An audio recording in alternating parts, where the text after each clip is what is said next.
Good evening, everyone. Thank you for coming to tonight's General Husbandry talk. I know there's a lot of fireworks shows going on out there. I hope you can hear us over the noise outside. This is going to be a really fun talk, and it's by Joyce Nisbet, who is a trustee. She is also chair of the Spring Convention Committee. If you've never been to Spring Convention, you should come next year because it's absolutely fabulous. It's such a good event. Joyce is also a show judge and makes the most brilliant big glass displays at the national. She's won lots of prizes for wax and things in the past, and she's here tonight to talk to us about the section of the General Husbandry dealing with wax and what you need to do to know about how to recover your wax and what you need for the assessment. So over to you, Joyce. Thank you. Thank you very much, Diane. I will share my slides, I hope.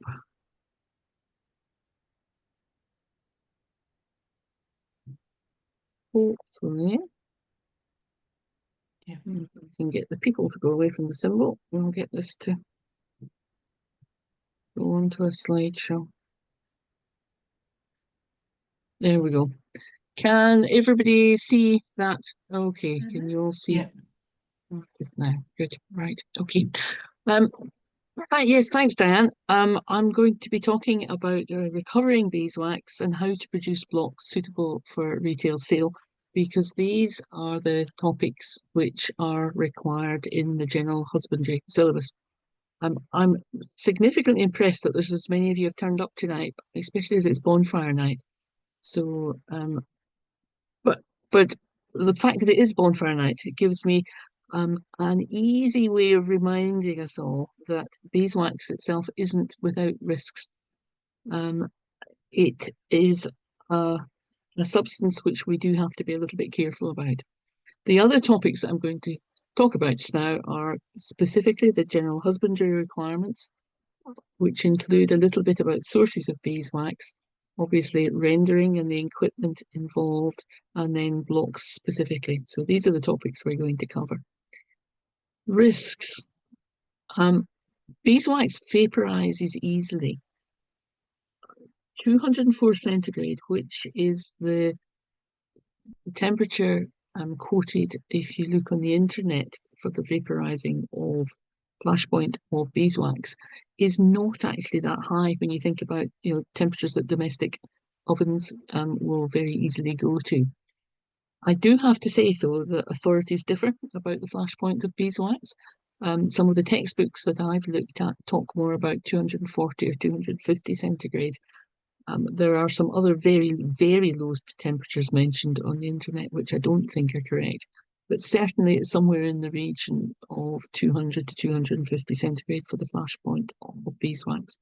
And because of that, beeswax should never, ever be heated in on direct heat.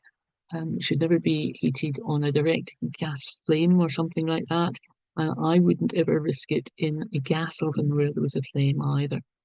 It's much, much safer to warm beeswax if you are doing so in a water bath, and we'll have some examples of those shortly, but not on direct heat. This is the sort of option for a water bath. This is a purpose-made bain-marie water bath with an inner pot which fits inside an outer pot that you can lift this one up, and you can put the water into the lower pot and then warm it over a cooker element without any direct heat reaching the beeswax. Much, much simpler, really, is just to have an old saucepan with a Pyrex jug. And I very much prefer these jugs where the 1 pint size, really, where there's the handle fits over the edge of the oak. And that's a very easy way of making your own bain-marie without anything complicated.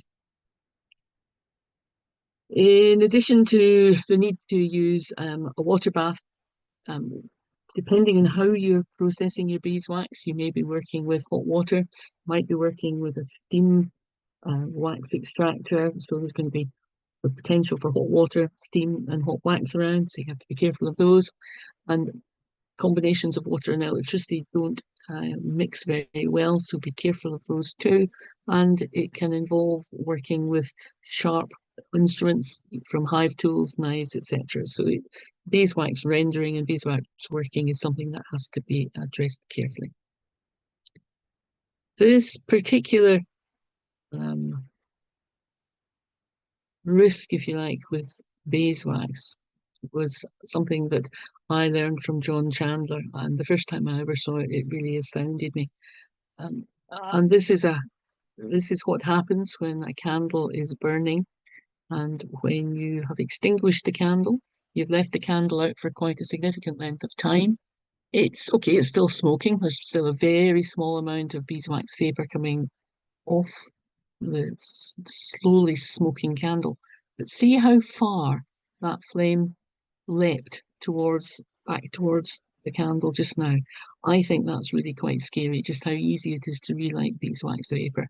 And I think that's one of the most scary, if you like, demonstrations of what can happen with beeswax vapor.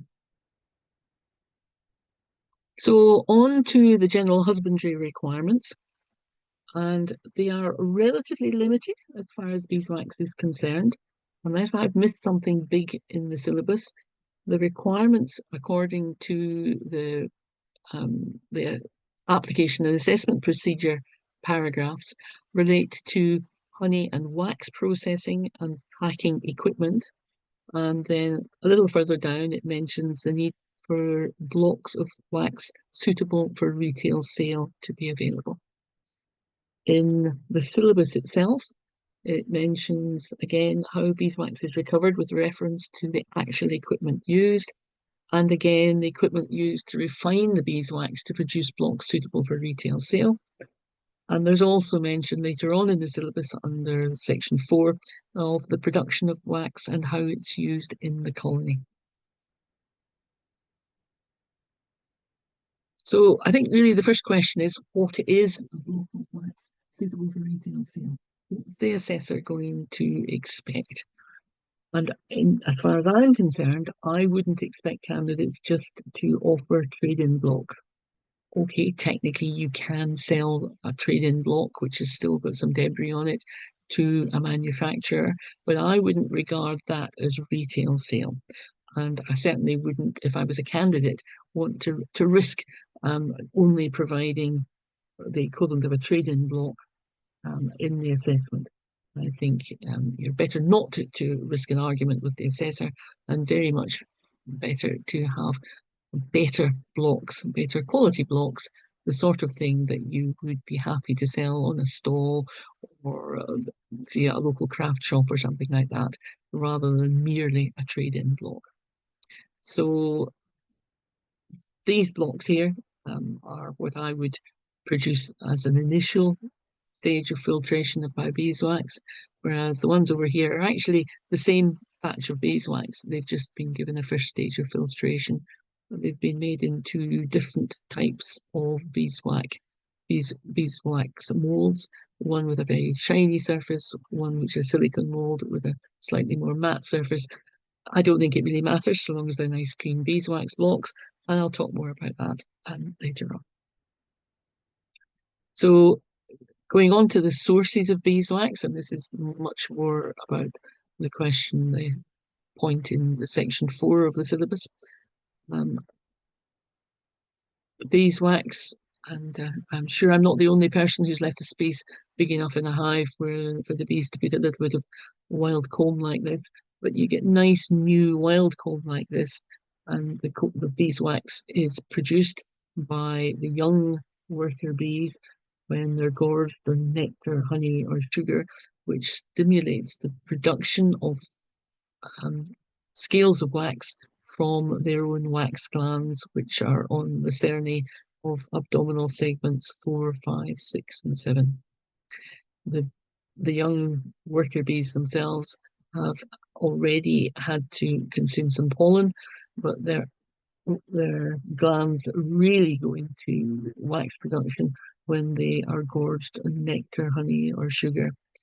And that happens particularly in a swarm or in a strong nectar flow when the bees are very well fed. They then hang in festoons, and this picture at the side here is one of my own pictures of worker bees hanging in festoons at a time when I opened up an observation hive and found that there was definitely a squad creating beeswax, pulling out foundation in an upper corner of a frame, a super frame in the observation hive. And if you look carefully at these bees, that one is clinging onto the one above there, which is clinging onto one there, one there, one there, and so on, almost sort of hanging in a chain where they each face opposite directions. There's another partial festoon here, but by the time I had grabbed my camera, some of the festoons had started to break up. So these aren't bees that are on the face of the comb or on the face of the glass of the observation hive. They're actually clinging to each other in a chain. And it also they tend to produce more beeswax when the situation, when it's warm. It's a lot easier if it's just above the brood nest, or the weather itself is warm as well. So when you're looking for beeswax to render, there are a number of sources in hives that you can look at. They include old super frames, which have been drawn out, um, scraps of wild comb, as I mentioned earlier, and also little bits of burr comb and brace comb that you're tidying up. And all of these can be collected and rendered down, and we'll talk about that in a moment. But by far the nicest beeswax usually comes from cappings. Cappings beeswax is usually very nice and clean. And if you lift off your cappings rather than just scraping them and disturbing them, and then drain the cappings to get as much of the honey from them as you can, then you can use that as a nice source of beeswax. I'm now going to talk a little bit about rendering and the equipment involved. So I've already mentioned that small amounts of beeswax can be rendered in bain-marie, either a purpose-built one or one made just from a Pyrex jug. That's relatively small scale melting down of beeswax. So if you've only got one or two colonies, you can probably work quite happily with that sort of arrangement. If you're got a bigger scale and are willing to invest in it, then a large urn of something of this sort, which may have one or two taps on it. It's an electric urn. You plug it in, and if you fill it up with water to the level of just below the top tap, and then add a whole lot of beeswax into it, turn it on, get it all warm. It takes a little while to heat up. Then eventually, when you open the top tap, you can get relatively pure beeswax out of that because all the rubbish is down in the lower level in the water. Another option using electricity is to tie up bits of beeswax in some kind of filter cloth. And in this case, I think it's really a honey filter cloth that's being used here. And if you tie it up in that and put it in the slow cooker at an appropriate temperature, then you can keep the debris in the filter cloth and end up with a nice disc of clean beeswax when the slow cooker is allowed to cool down. You'll never be able to use that filter cloth for anything else again, of course, but it is one way of filtering out beeswax, which I understand some people use. When you're doing any first stage of rendering, or indeed subsequent stages of rendering beeswax, mostly you want to have your beeswax and your equipment at about 70-75 degrees centigrade. Beeswax melts at about 64 centigrade and discolors if it's kept for any length of time above about 80 centigrade. So you don't want to be above 80 centigrade if you can help it, and certainly not for any length of time.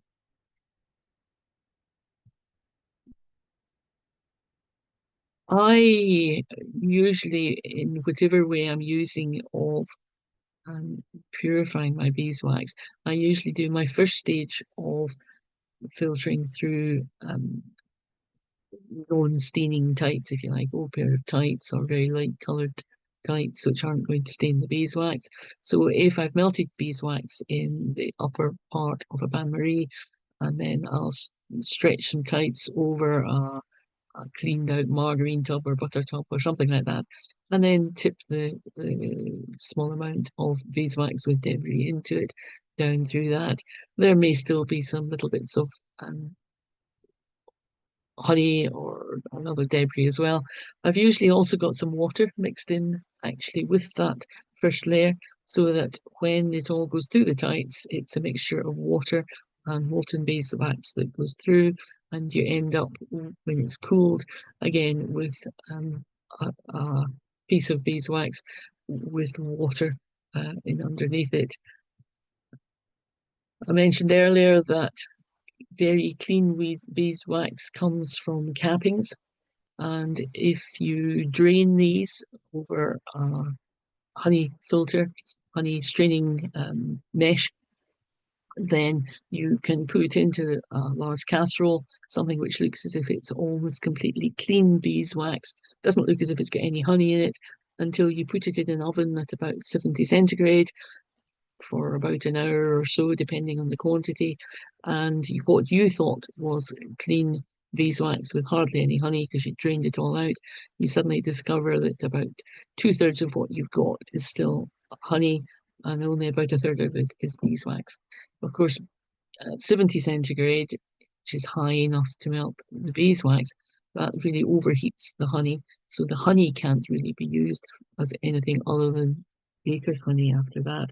But you usually, with cappings wax, end up with a very nice, relatively light disc of beeswax, and it's usually not got too much debris underneath it. Alternatives to, if you like, electrical or oven stages for first stages filtering beeswax are to use a solar wax extractor. And again, if I'm using my solar wax extractor, I will tend to put the bits of comb, old bits of old bits of comb, old bits of super comb into some tights before I put them into the top area of the solar wax extractor. And then when that all warms up, the debris is left in the tights, and you end up with flows of beeswax coming down out of the collections you put in the top bit. If it's warm enough, it then often goes, the beeswax will then go through the mesh and into the collection tub at the bottom. But if it's not sunny enough, then you can collect these up, and you'll see that even then you've got different coloured bits appearing. You can collect these up and then melt them down further.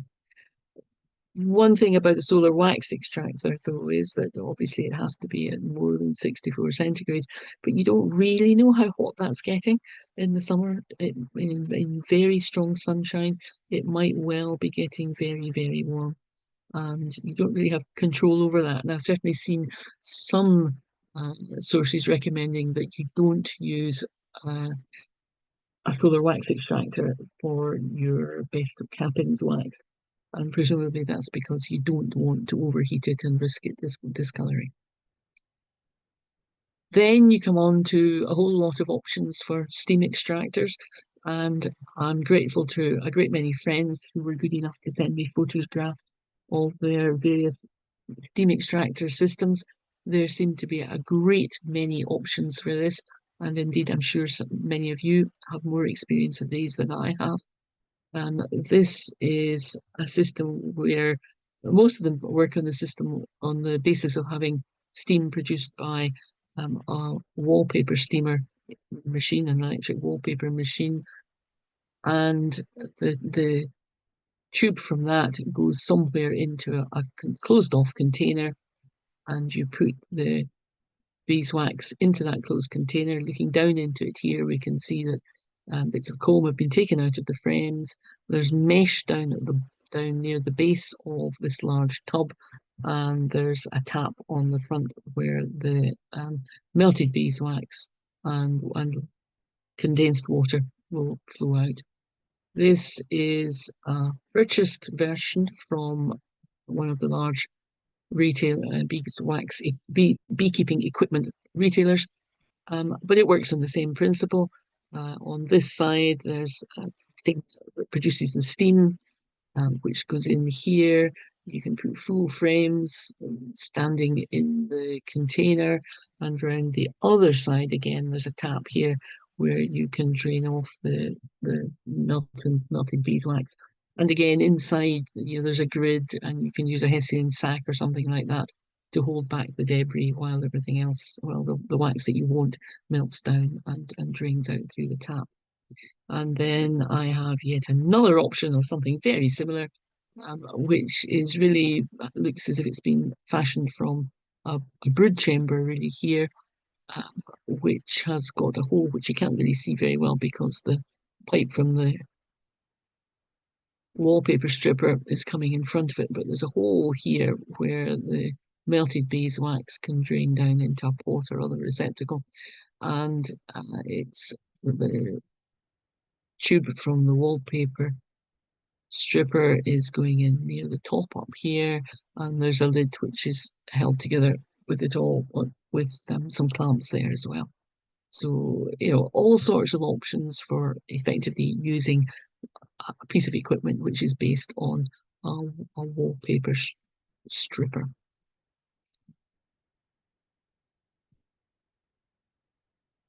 So a little bit about the blocks which one might be producing. I've said before that I think it's something more than trade-in blocks that are expected at general husbandry standards, and that the different 1 ounce type blocks that I showed there are probably more desirable.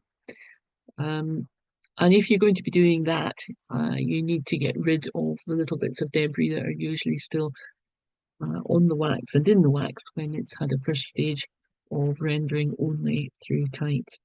So for the second stage of rendering, which I think is required either for retail sale or for general husbandry assessment, or indeed for a local show, if you're putting something into a local show, then this is a required second stage as far as I'm concerned. And for that, I would pour the remelted beeswax through something like a double layer of nappy liner, or some people will use lint, others will use a layer of J-cloth or something like that for this stage. The important thing at this stage is that the beeswax will run fairly quickly. It'll flow through whatever you're filtering it through at this stage, but that it also retains some more of the debris. So the beeswax is first of all melted again in a clean bain-marie, and then it's poured through whatever filter system you're using, and in this case it's being held in a very small sieve, metal sieve is being used to support that. But there's all sorts of ways of doing that, and you should end up with a much cleaner looking block of beeswax. Again, temperature that you're doing all this at is somewhere around about 70, 75. It's got to be above 64 and preferably below 80 to avoid discolouring the beeswax. So this is a practical demonstration of how to do this.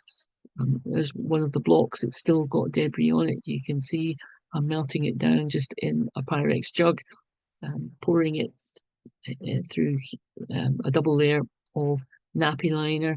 It's not always all that easy to buy nappy liner now. You usually have to get it online. Can't really usually buy it in supermarkets or chemists anymore. And I think you can see that even though this was only about half a pound of beeswax, I think you can see how much more debris is being held back. I could probably have scraped some of that debris off before we started, but there was other debris within the block and on the surfaces of it as well. And then removing the whole of this, just lifting that all off, we've then got molten beeswax in the Pyrex jug, a clean Pyrex jug in underneath here, and it can be swapped around with the one that had some of the debris in it there. rewarmed up a little bit, and then poured into suitable molds for whichever your preferred shape of beeswax block is going to be. And again, as I said, this is the two examples of these 1 ounce blocks that I have. One which will give a very shiny surface, one which is a silicon mold which doesn't give quite such a nice shiny surface. And these were just some of the little flakes that I scraped off the inside of the jug, which I added to that last block, because I wasn't doing this for show or for general husbandry or anything. I was just doing it to get a few little blocks to show you for demonstration purposes. So this is one of the shiny blocks that we got from this. I think you can see it's a little bit cleaner than the original block, which had odd little stains and marks around it, as well as the debris on the undersurface.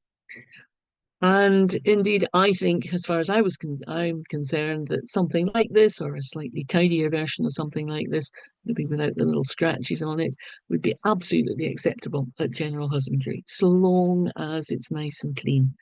I was assessing at a honey judge recently, at a show, and this was one of the blocks that I was faced with in one of the classes for blocks.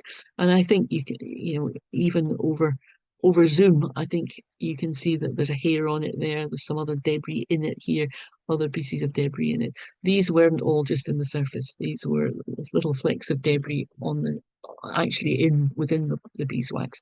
And although beeswax in this case isn't going to be a food substance, I think suitable blocks for retail sale should look attractive and should look clean. And I think that presenting something like this with debris in it rather than something nice and clean is not desirable.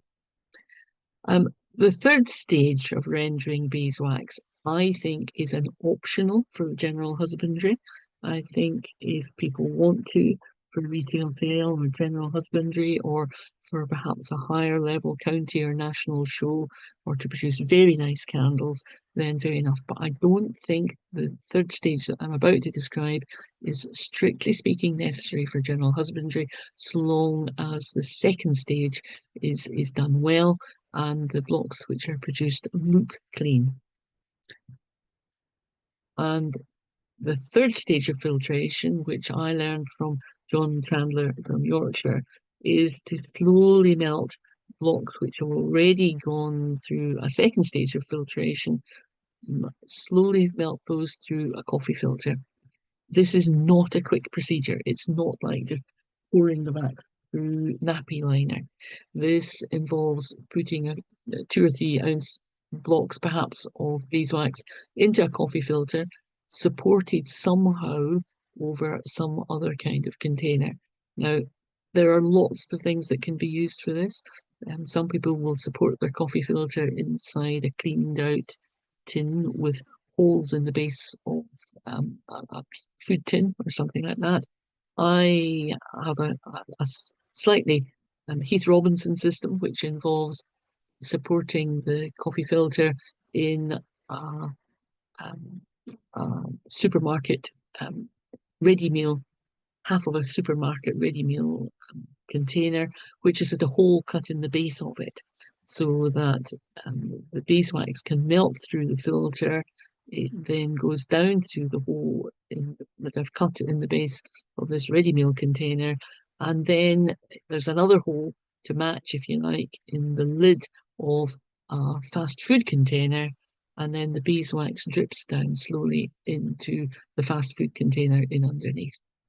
It doesn't have to be done this way. This is just the way I do it. Everything's obviously got to be clean before you start, but I think already you can see that the beeswax that we're starting with is actually quite murky looking, even although we've put it through a nappy liner already. It's nothing like as clear as it is once it's been allowed to drip through coffee filter. And this third stage, although it's very time consuming and produces relatively small quantities of beeswax, because it'll take at 70 degrees or 75 degrees centigrade, it'll take a couple of hours for that beeswax to melt in the first place, and then even dripping through will take another hour or two for that quantity of beeswax to drip through. And I tend to try to do this in the in the winter time when the house needs warmed up anyway, because you're running the electric oven at 70 or 75 degrees, although it's not a high temperature, is going to produce some heat which you don't want to waste. I will also have 4 of these running at any one time in my top oven. And doing so, I can produce about 25 or 30 ounce blocks of beeswax during a day. And I let them run for sort of 2 or 3 hours and then lift them out, tip out any beeswax that's already melted, and then put it all back in again with fresh beeswax. You top it up with some more blocks of beeswax and let it all drip through. And at one point, I did an experiment just to see how much debris I was getting out at each of these stages. And in the I took a margarine tub block of beeswax, which I had done the initial rendering through tights of. You can see that there's still some little bits of debris on this. I divided the block into 3, so this is 1/3 of it, which hasn't had any further rendering.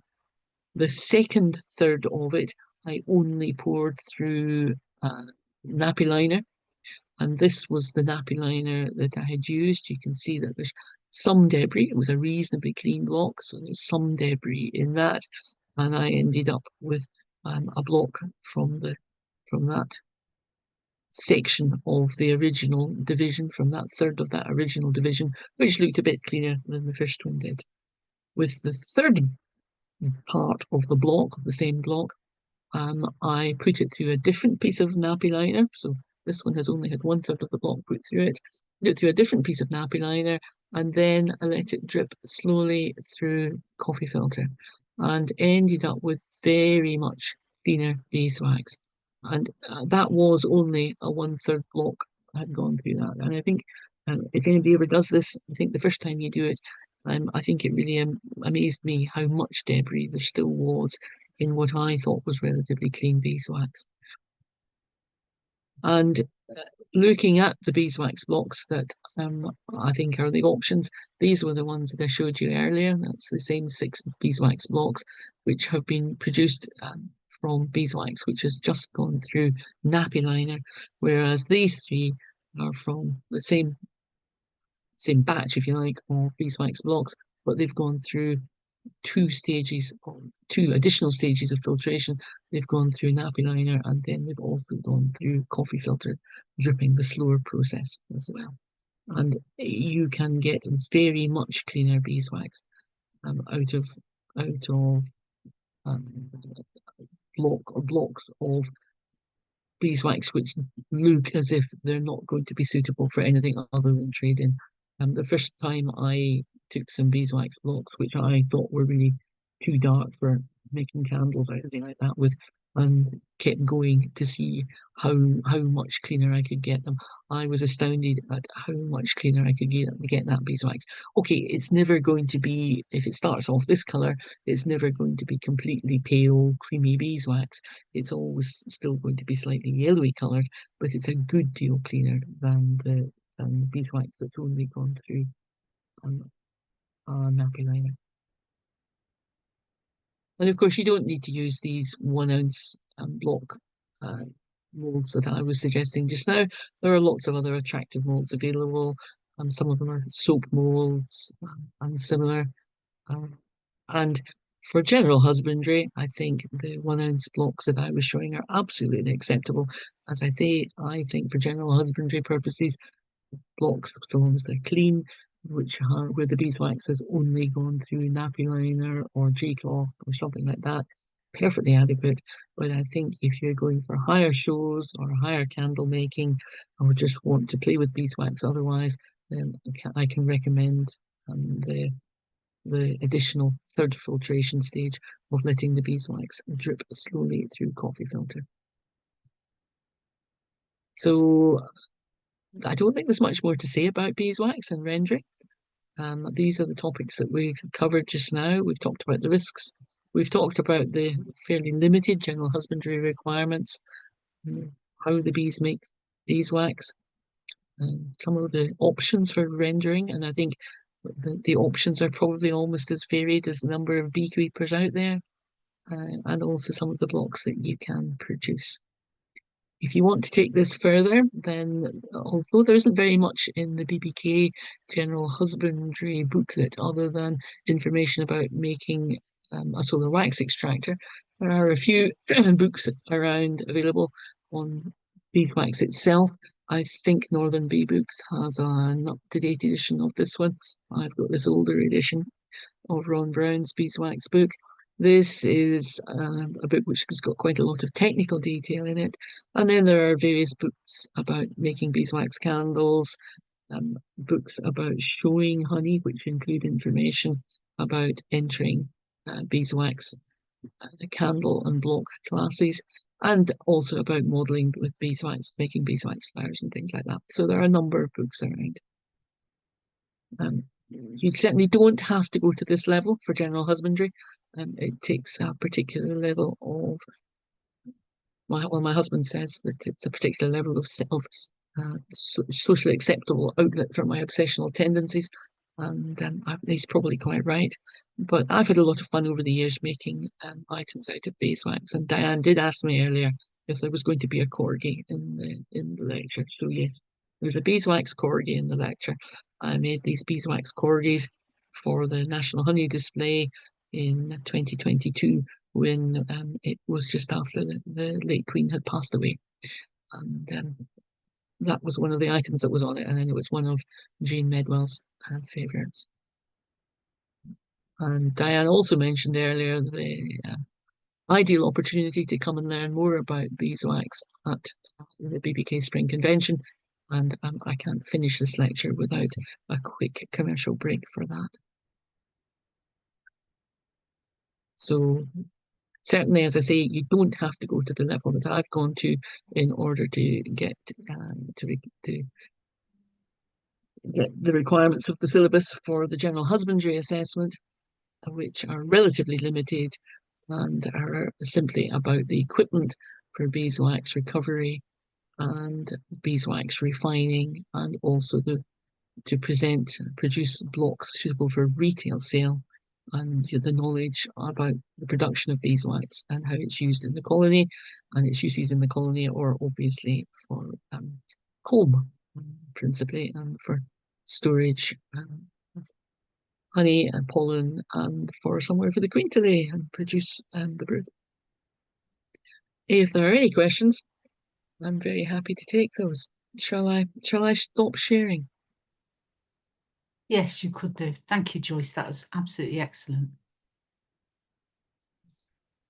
Right, Linda's put her hand up. Linda.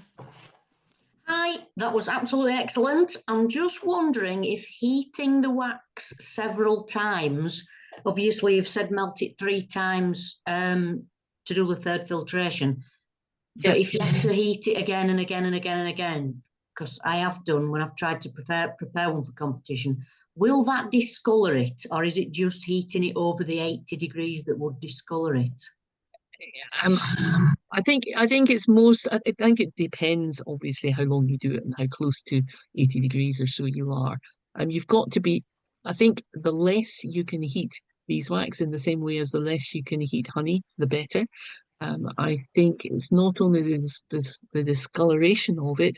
I think the more you heat it and the more often you heat it, the less aroma that you're liable to still have from it. I think you start to lose some of the aroma from it. I tend often to go, be honest, for 2 levels now of filtration. In other words, I'll do the first stage, so it'll go through tights, and so long as it's reasonably clean at that stage, I may well just scrape off some of the debris from the base of the blocks, skip the stage of warming it up again and putting it through nappy liner. And because I put all my beeswax pretty much through dripping through coffee filter, I often just go to the second stage of the coffee filter. The other thing I'm very careful with when it is going through the coffee filter is I don't risk having the oven too hot. And I also, as I said, I think during the talk, I take it out basically the Chinese food containers which have got the beeswax drip through into them. And I do that every couple of hours, take it out, and don't leave it. I don't leave it in there for sort of 12 hours at a time. It's only in there for a couple of hours, 2 or 3 hours, while it melts, drips down, and then I take it out and change it out very regularly. Pour it off when it's a sort of an ounce or two in the bottom of the Chinese food container. So I think the answer is try not to let it get above 80, because that will discolor it. But even at sort of 70 to 80, although that's a safer temperature for discoloration, I wouldn't let it heat at that for any length of time if you can help Try it. not to do it too many times. Yeah. Try, Brilliant. yeah, or for too long. I don't think it's the number of times. I think it's the length of time that you're keeping it hot for. I can remember fairly early on at one point I was trying to make 5 candles, and I had a batch of beeswax which I had in, this was early on, we've all done it. I had a batch of wax which had in a Pyrex jug or something, and I let it warm up, and I poured the first candle, and I just kept it warm. I mean, it wasn't particularly hot, I didn't think, but okay, maybe the water did get a little bit hotter than it was intended. And I poured the second candle and thought, doesn't look quite the same colour as the first one. Well, I'll have to keep going. And by the time I had got to the 5th one, it was very definitely a different colour from there was very definitely a range of colours. I didn't think I had overheated it, but I had kept it hot all day pretty much. And yes, it is possible that perhaps the water in underneath was boiling occasionally rather than just being warm. Right. Brilliant. Thank you so much. Thanks, Joyce. Izzy's next. Could I just ask Joyce, where do you buy those lovely big coffee filters? I've only found tiny ones. I got these ones online. I don't have one handy. But I bought those ones online. The previous batch I had bought in a supermarket or somewhere. But I don't swap them out very often, to be honest. I make them last quite a long time. Indeed, I tend to find that they work better. They filter out more debris. In other words, the wax that you get coming through is cleaner. The sort of second batch of wax that you put through them. So I've got 4 of them running at any one time. You buy them in a pack of 100 or something like that, I think, from memory. So a pack of 100, I'll use maybe 2 lots of 4 in an autumn if I'm preparing 4 or 5 kilos of beeswax. I've not got very many beehives. I'm a small producer of beeswax. I don't produce it in huge quantities, but if I'm using 4 or 5 kilos, then there's probably a kilo gone through maybe each of these filters. And at that point, when they get really manky, I'll chuck them out. Where did I get them? I got them online. Shop around, try and get the biggest ones you can. They often do tell you if you look at the descriptions what size they are. Okay. I can have a look and see, but they're not huge. I don't know, that sort of size. I'm not describing them very well. They're just slightly bigger than a takeaway, not a takeaway, a supermarket food tray, supermarket ready meal Okay. tray. Yeah. Thank you. Thank Right. you. Mohammed in the chat asks, is there any economic possibility of dissolving beeswax in a solvent and then filtering it and a process to recover soluble wax from the solvent, as that might avoid discoloration due to heating? The answer is I don't know. I think you would have to be awfully careful what the solvent was. I know, again, I was judging somewhere recently, and one of the things as a judge you look for is the aroma of the beeswax. And there was this particular candles, it was actually, that I sort of rubbed the base, had the smell at them as a judge normally does, and there was a very peculiar smell from them. And the exhibitor afterwards explained that they had tried to clean them with some kind of solvent. They tried to polish the base with some sort of solvent. Yeah, I think you would have to be very careful about the solvent. I think commercially, as I understand it, and at the Spring Convention a couple of years ago, we had a lecture from one of the commercial producers, refiners of beeswax.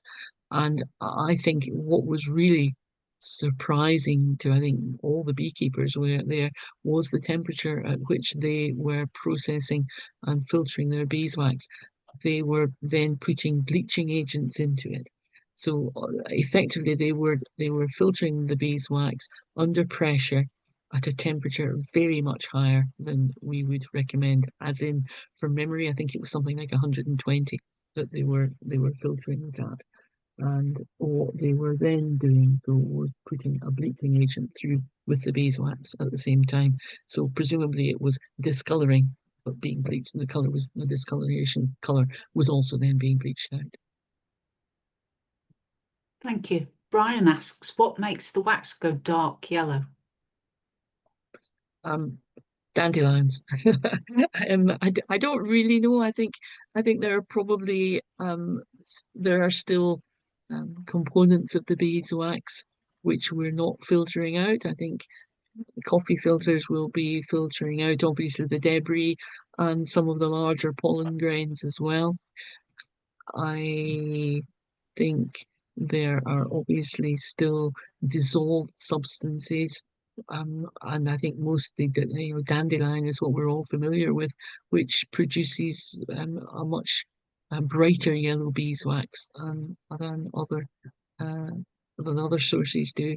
But also things from the propolis as well, because as we know, beeswax is strengthened with small amounts of resin that the bees add to it. And again, although you will get some of that out with the filtering, I don't think you get it all out, and I think that's what still adds to the colour.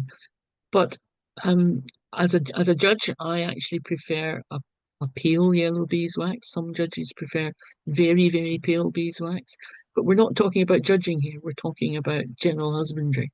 And for general husbandry, so long as it's clean, doesn't have debris in it, and would be considered to be suitable for retail sale, that's really what you're aiming for. Right, thank you, Joyce. I don't think there are any more questions. So thank you so much for this evening. Thank you everyone for coming. You may still catch some fireworks. Don't know whether you've seen the lid of the hive behind me light up when the fireworks have gone up outside. But thank you, Joyce, that was brilliant. Hopefully that'll inspire people to get some wax ready for their general husbandry next year or maybe the year after. Yes. Thank you very much. Thank you. Fingers crossed it does, and good luck with your assessments. Thank you. Thank you. Try to remember it needs to be nice, clean beeswax, and that's not really anything dramatically complicated needed.